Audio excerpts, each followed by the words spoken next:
I know this is kind of a sensational title today, um, but I did that for a couple of reasons. One, I wanted to just take advantage of the SEO potential of a sensational title, and two, because it's a valid question. Um, in the last year, and then more recently in the last week or so, there's been a lot of stuff on the web about the problems in Syria, specifically regarding the use of, or the alleged use of, nerve gas against civilians in Syria. And this is obviously a problem. We have to do something about it. So President Trump went over and bombed an airfield. And right away, of course, the liberals said, oh my God, it's World War III. Or conversely, wow, that wasn't really a very effective airstrike. Obama would have done it better. You know, that's neither here nor there, because right now I'm really not at all political, because I didn't want to vote for either Trump or Hillary. So I'm one of those people who you might call the more rational middle, let's say. But at the same time, you know, what doesn't come up in the news media is stuff like what really happened on the ground. I mean, was there anybody there? And this is like one of my big ideas right now that I'm really into, is the concept of crowdsourced news reporting, because so many people all around the world have mobile devices with cameras on them now, and it's so easy that when something happens and you just happen to be the person who's standing right there, that you can take out your mobile device, turn it on, and take video. If somebody would have done that during or leading up to the gas attack in Syria, and maybe taken some video of the alleged planes as they went over, we could have seen their markings, whose they were, we could have seen what they dropped, where it hit, we could have seen the after effects, and it would have removed the ability of anyone on any side to lie about a lot of it. And that's a lot of the beauty as far as world events, because as individuals anywhere in the world, I think we tend to get sort of a filtered story about what happened based on who benefits from that version of the story. If you live in Syria, the government's going to put out their story. Since the Russians are involved helping the government in Syria, they're going to put out their version. The United States is going to put out our version. And when it comes down to it, there's really only one single truth of what happened on the ground. Why are those people dead? Who did it? And why is maybe less important. And the other thing that I realized was that a week or so before the gas attacks in Syria, we, the United States, made a bombing run in Iraq, and reports at the time said we killed about 200 civilians, including women and children. Of course, since we are the good guys, and who is the good guys but whoever has the most money, really, that really didn't get reported. It was a little tiny bit like, oh, unfortunately, people died when we dropped bombs. Sorry. When Syria does it, and yes, I mean, nerve gas is a more horrible way to die, I suppose, than just blowing up. Or I saw one quote, though, from the ground at the bombing run in Iraq, where a father said his 4-year-old daughter and 7-year-old son were both killed in the bombing attack, but they could only find half of the son.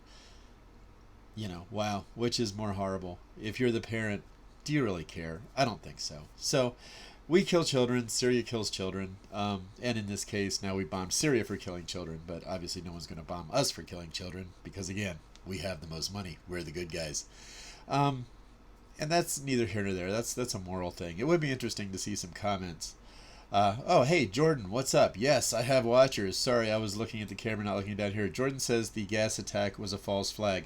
I know, there's been a lot of stuff like that, and there always is anymore, and that's the whole beauty of crowdsourced media, because we can pretty much have a much better insight into events, and maybe it was a false flag because I wasn't there, I don't know, and the people that were there have a better insight into that. So the more we can get crowdsourced media from people on the scene, the better we're going to be able to really identify things that are false flag attacks or anything like that. And, there'll be a lot less speculation going on. So that's a good point. I mean, because we really don't know, and we haven't known. And Yes, there are conspiracy theories that have proven to be true over time and others that haven't. And I mean, conspiracy theories are easy because you don't have all the facts and you fill in. And if it seems plausible, hey, we have a conspiracy theory.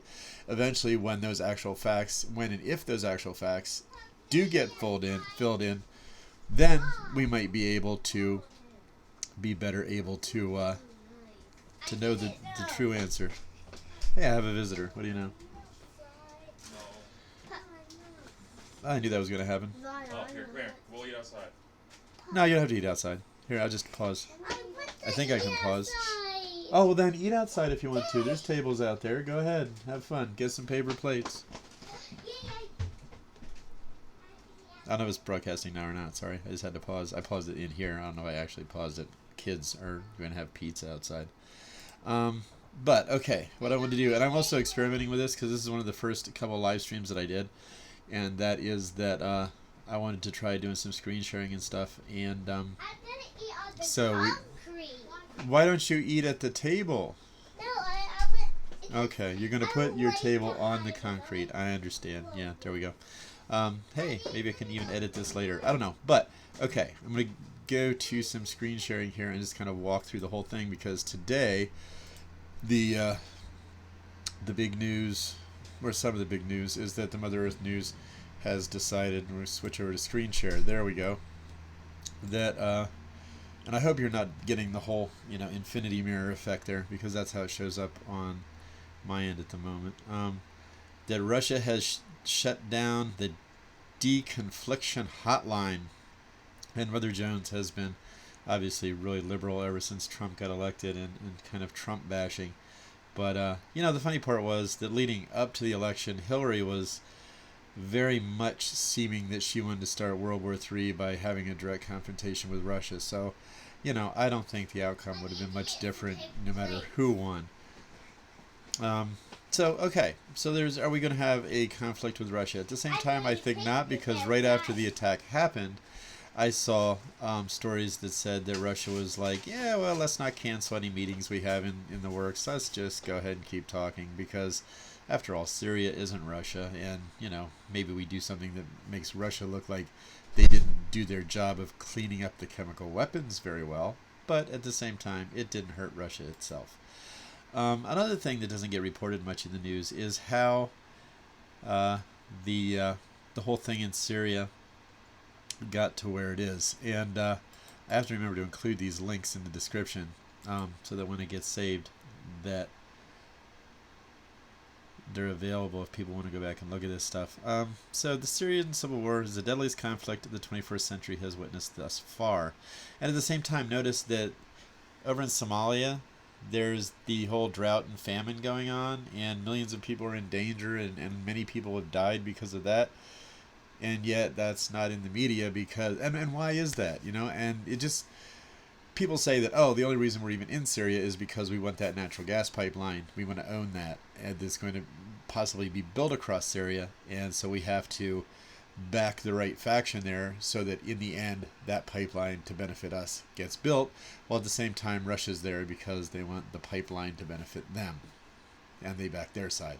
So it seems to make everyone much less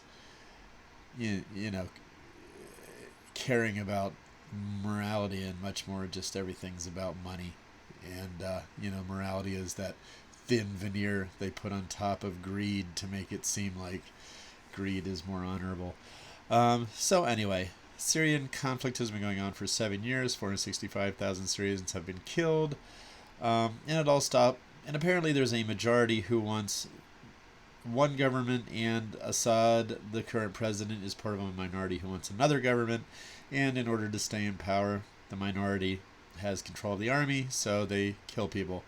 And then this AlJazeera gives us this cool map here that shows where the Syrian government now has control, which is where we were bombing here on the coast, where the Kurdish forces have control, and various other areas, and the U.S. forces are not in very many places at all, but yet, where they're helping, the Russians are helping. And sooner or later, there is going to be potentially a pipeline, which I have an image of, the pipeline from this link on Wikipedia that shows where the pipeline is going to go. And of course, everybody involved is going to say, "Oh no, it's not about the pipeline. We don't care about the pipeline. We just care about people." But like I said, this week Syria kills civilians. Last week we killed civilians. So,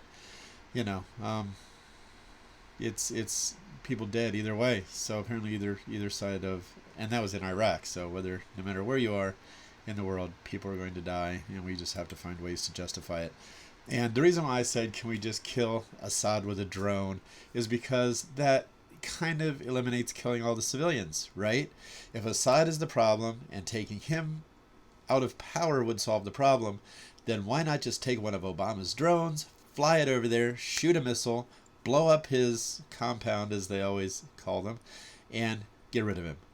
Seems simple. And what's interesting is because I titled this video, striking Assad with a drone, it's not able to be monetized. It's not advertiser friendly. So even though it's kind of a news commentary stream, the news is not advertiser friendly, I guess. Although if CNN did a similar story, the Wall Street Journal, who caused all this trouble with advertising on YouTube, if they did a story, and I bet if they put it on YouTube about the same exact thing, they would be advertiser friendly.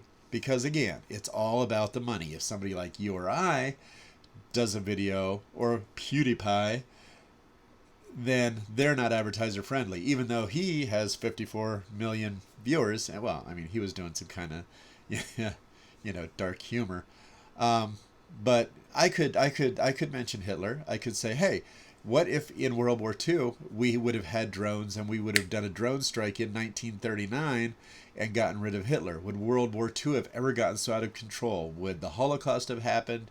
Would 6 million or 20 million civilians have died? I forget, honestly. I'm sorry. I know the Holocaust is the 6 million number, but the overall deaths, I think, is more like 10 or 20 million, with Russians and army and everybody like that. So would that be non-advertiser friendly because I said Hitler, because I mentioned the Holocaust? Does the YouTube algorithm make those kind of distinctions? I don't know. But at any rate, you have to just decide. If you want to talk about something, do you care if it's monetized or do you not? I mean, it doesn't mean that much. Certainly not at the level of viewership that I get. I have like 2 viewers. Do I care if it's monetized? Not really, because it's not going to matter. At any rate. So, some other instances where we are maybe alleged to have done this kind of extrajudicial killing were with Muammar Gaddafi. No, we didn't kill him. No, we didn't send a drone in. But I remember the scuttlebutt at the time was that we basically financed the people who did kill him. So if you don't do it yourself, if you hire a hit squad to do it, what's the difference in the end, really? Same thing with Saddam. The execution of Saddam took place after we invaded and captured him and handed him over to the opposition and asked them to please have a trial so that we could legally look the other way while they hung him, which achieved our goals, and it got rid of those weapons of mass destruction in Iraq. You haven't heard about weapons of mass destruction in Iraq since we had that war, and I think over there we killed about 500,000 Iraqis just to get those weapons of mass destruction and to get that one man. That's the messy way to do it. What if instead we had just sent a drone over there, missile into Saddam's complex, gotten rid of him before the war? 500,000 people would still be alive. You got to admit it. It has, some attraction, especially if you're a normal person. And this is just a Wikipedia article about extrajudicial killing. And I'm sorry, I'm reading this as I go, so I can't read this and at the same time watch the chat, which I want to do in the future. So I just have to put another monitor on here. I only have one monitor at the moment because I'm doing it on my laptop. At any rate, okay. And extrajudicial killing is just what we've been talking about, is sending a drone over to kill somebody who we perceive to be an enemy of our country or, even others. We've done it with terrorists, and, we've had apparently good results in killing a smaller number of people. We don't always get just the person we go after. A lot of times we get like a whole wedding party with women and children. But if that's 20 people, that's better than 200 people. That's better than 500,000 people, right? Just to really narrow it down. So, And I know in the past you could have, you could take the same thing, and I know I've always said that, and a lot of people have said that, is like when you want to have a war, why not just get the leaders of the two countries, have them go into an arena and like battle it out like Mortal Kombat, and whoever wins, that's the country that wins.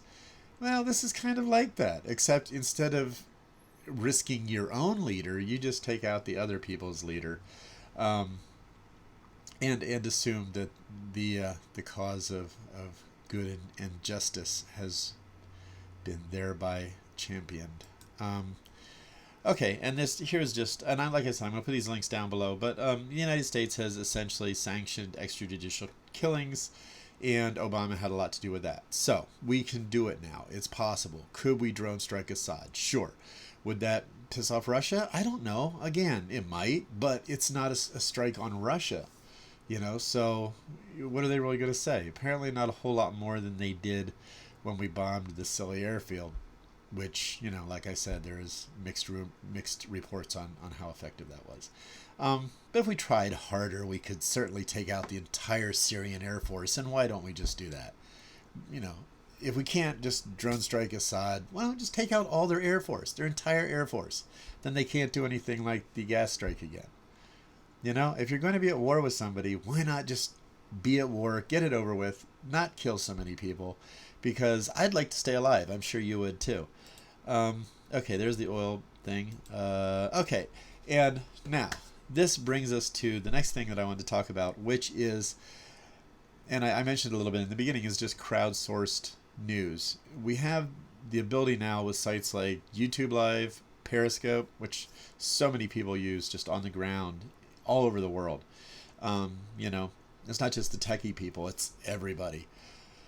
And Facebook Live. And, so many people have a mobile device, and there's supposed to be 4 billion more people, I think, getting onto the web through mobile devices all over the world within the next, or by the year 2020. So that's really expanding the ability that we have as individuals to learn about things that happen all over the world on a one-on-one basis. And I did a search. Here's YouTube Live, and I did a search for Syria, and Syria Live with the live filter turned on, and we have 36 results of live broadcasts from or about Syria happening right now, and most of them seem to be news channels, not individuals. But I don't know if there's anything going on the ground right now that would warrant having a live broadcast from an individual. On Periscope, New York City protest and stuff like that. So there's not any like on the ground stuff going on from Syria, except possibly this one. Here's a demonstration from somewhere. It's easier to tell on the Periscope app, where you can see the map and kind of scroll down to where you want to see if there's anybody live, kind of like you can do on Facebook Live. Like here, if we see who's live on Facebook right now, I don't know if I searched Syria. I don't think so. But it remembers that I did it one time, because of course it remembers everything I do. Okay, Syria, we have one live broadcast from Damascus right now. Shall we see who that is? Come on. I have a lot going on. Or was it two? Oh, two broadcasts from Damascus. Oh.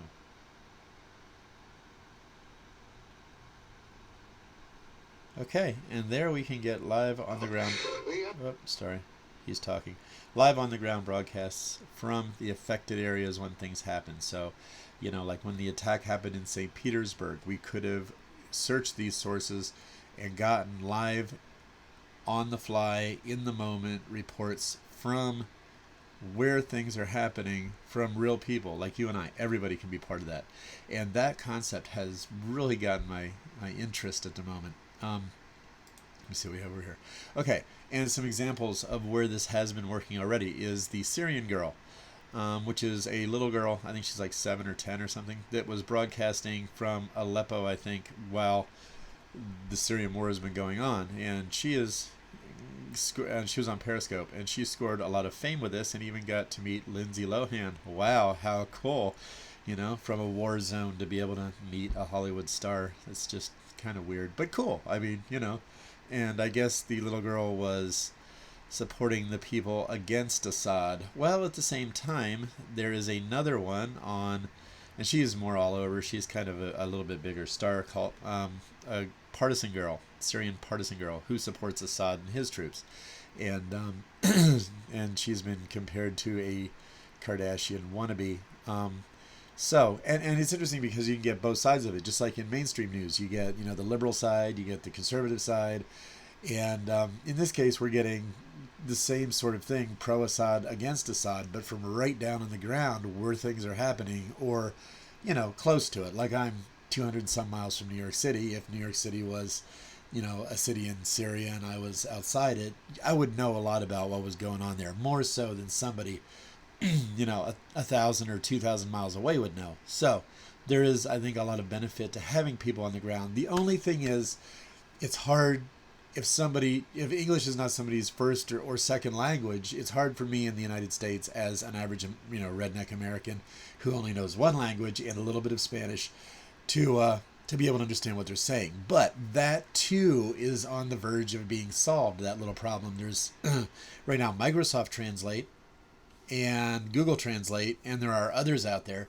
But the big free ones, I think, right now are Google Translate and Microsoft Translate. Google Translate, the app on the phone, you can turn it on, hold it up, let somebody speak into it. It'll translate what they say from many languages into text that you can read. And I think that then if you speak back into it in English and have it speak what you're saying back out in the intended other person's language, that you can have a two-way conversation that way. But the thing is, you can't have it on a PC, because I would really like to be able to do that in order to be able to understand what people are saying. And maybe I could if I kind of broadcast whatever stream I was watching through speakers and then had the Google app there and let it listen and translate. That might work. I don't know. I've been meaning to try that. I haven't tried it yet. But the other one, which you can kind of do that with now, more so than with Google, I think, is Microsoft Translator, which supposedly it'll work with Skype, and it'll let you have a two-way conversation with someone, I think, in like 8 different languages, who can then talk back to you. And it's awesome, because that's, the one thing, the live video now, with things like Periscope and Facebook Live and stuff like that, once you're watching somebody from another country, it's really hard to understand what they're saying, and it's next to impossible to have a two-way conversation. I mean, most of them, those platforms, it's only the broadcaster who's live on video. So if you're interacting, you have to type responses in. And that kind of diminishes the conversation a little bit. But with Skype and the Microsoft Translator, I think you can actually have two-way spoken conversations that are translated as they happen. And that is, really so awesome, because I think it could change the world in the one case. And I built a website to kind of start to draw crowdsourced live video. And I haven't gotten the whole concept finished yet. I've been through a couple different things, but this is it. I called it Socialist, and it's based on not socialism. It's based on social list, a list of news pulled from social media. But I just thought socialist was trendy, and it's S0CIALI5T.com, because I couldn't get socialist because the socialists have that. So anyway, sociallist.com, and I have some maps here, and Periscope live map on PC. Since I did this the other day, their stupid domain expired, so they're not there anymore. But the live map of Twitter users is there. The Facebook live map is here, and the YouTube video map is here. So you can kind of connect. And that's not what I wanted to do. I wanted to turn like each of these things into an RSS feed and be able to pull the feed so that I can list out all the current happenings that are going on. And it's great, because I thought, I could do an app out of this, or something that you can attach like after conversations on like a news story post or a blog post, just to show, how the world is discussing the subject of that post. And I thought that was really cool. I just haven't figured out how to do it yet. But that way I could also do like daily posts of like the top stories, and just say, okay, I'll run a search on all of these. I'll combine them all into a single RSS feed, and then you can have, those multiple sources feeding into one feed, which would let you keep up to date on what's happening in the affected area on the ground, and I just thought that was so cool, and I wanted to do that. And that's kind of coming to the end of where I wanted to go with this today. And I did. Well, that could be. And it's Jordan again says, I don't believe the Americans did it. I think the White Helmets did it, or at least took part in it. They knew it was going to happen because someone from their org posted on social media about it. Well, there you go. There's another potential, and it's a potential that can be really researched now to where we find the truth by having the ability to go to the ground in the affected area and ask people and ask them, to go out and gather information and then do broadcasts about it. Okay, and I'm back. There we go. All right, I'm just figuring this out, and I can do this switch now between screen share and me. And this is kind of like a max headroom sort of look here, and I have to scale back the video a little bit. But all in all, thank you. I appreciate those who watched, and I'm going to end this now, and it will save as a YouTube video, which cannot be monetized because of the subject matter. I have to, either get over that, which maybe if I had 1 million viewers it would matter, but at the viewership I have now, I don't even think it matters. And just do all Disney kind of content in order to get monetized and make a living at doing this, or say hell with it and not care about being monetized and talk about the truth and what's going on in the world. And I think that's probably what I'll end up doing. So thanks a lot for watching again. I appreciate it, and I will see you next time.